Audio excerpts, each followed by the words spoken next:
Supay or sui. Okay. Any lang. Pero nag-order itong pagkain. Shisha ni. Thank you. Thank you.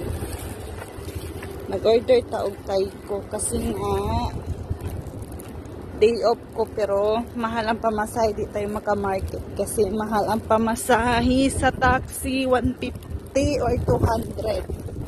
So mag-Tayco ka na lang. Ano na lang ako, nag-order na lang ako.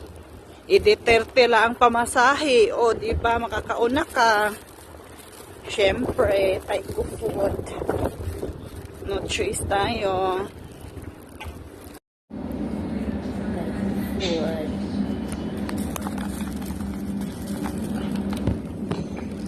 Ito na Tayco food. Sabaw, pansit, kangkong. O meatballs. Hindi ko lang kung lami ka ulit.